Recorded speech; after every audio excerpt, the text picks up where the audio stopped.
The White Lotus is back, and if you've been craving more rich people chaos, you are in for a treat. But since every season is kind of its own thing, you might be wondering, do I need to rewatch seasons 1 and 2? No worries, I've got you covered. Here's everything you need to know before diving into The White Lotus Season 3. So first off, what is The White Lotus? The White Lotus is an anthology series, meaning every season has a fresh cast and a new story. But it's always set at a super luxurious White Lotus resort. Think of it as a mix of mystery, dark comedy, where rich guests bring their problems on vacation, and usually make everything else worse, but so entertaining. The show is a hilarious and sometimes brutal look at wealth, privilege, and human nature. But do you need to watch seasons 1 and 2 to understand 3? The short answer, no. If you've got time though, I highly recommend catching up on the series. The first season takes place in Hawaii and focuses on the unraveling lives of a wealthy family, a newlywed couple, and an eccentric lone traveler. Without spoiling too much, let's just say it's a wild ride of power struggles and betrayal with an unforgettable performance by Jennifer Coolidge. Now season 2 takes us to Sicily and leans even harder into the themes of relationships, both romantic and a little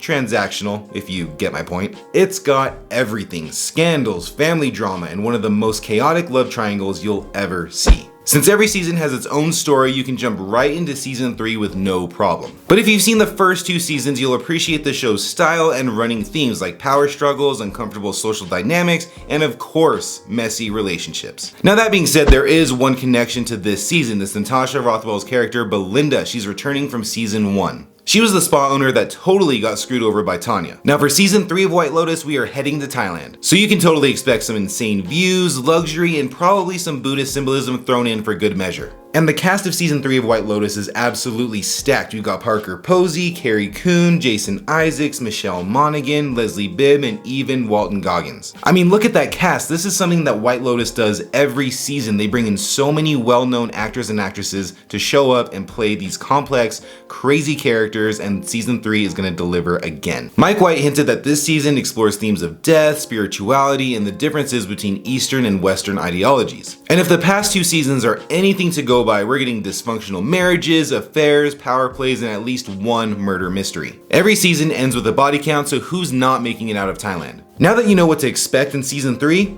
let's get wild with some predictions. Could this be the season where Mike White completely flips the script from what he's done in seasons 1 and 2? In seasons 1 and 2, the deaths that took place were mostly connected to toxic relationships or power dynamics within the characters. This time though, what if it's tied to some spiritual awakening gone wrong, or maybe a ritual or some other cultural tragedy that they try to perform out there? And could we see another past character show up? Mike White loves his connections, so it wouldn't shock me if there was another surprise cameo from a past season. Now there's still tons of mystery surrounding this season of White Lotus, but that's part of the fun, right? If there's one thing that we've learned from the White Lotus, it's that no one is safe and nothing is ever what it seems. So buckle up, because season 3 is about to take us on another twisted, luxurious ride. Now if you enjoyed the video, I have tons of recaps and breakdowns of movies and TV shows. You can check them all out right here. Thanks for watching my video, and I'll catch you in the next one.